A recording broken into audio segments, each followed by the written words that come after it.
Hello guys, in this video we will see how to download and install Google Chrome current stable version, that is 142 on Debian Linux 13.2. Okay, but the process is same on all Debian Linux operating systems. Okay, first to open the default web browser that comes with Debian Linux, that is Firefox. Then go to Google or any search engine and search for download Google Chrome. Then click on Google Chrome web browser. Then click on this download Chrome. Then select this 64-bit .debian package for Debian or Ubuntu type operating systems. Then click on accept and install. At a moment download will be started. See, download started and its size is 112 megabytes. Wait until download completes. Once download completes, then we will install this Debian package. See, download is completed. Now open terminal. Go to downloads. ls. See, here we have the Debian package. We have to install it. Sudo dpkg-i, then Google, then press the tab to autofill entire Debian package name, hit enter. Provide the password of the sudo user or currently logged in user.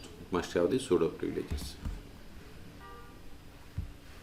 See, we have successfully installed. Now go to all applications, show applications.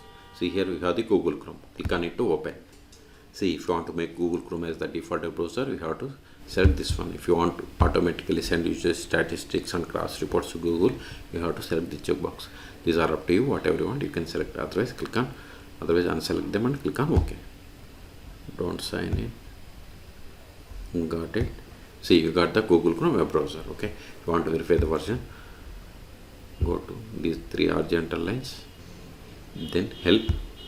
Then about Google Chrome. See, we have installed version number 142. Okay, close this one.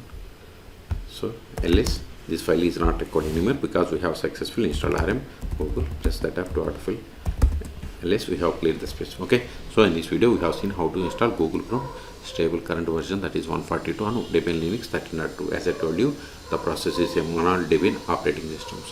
Okay, for more tutorials please subscribe my channel. Thank you.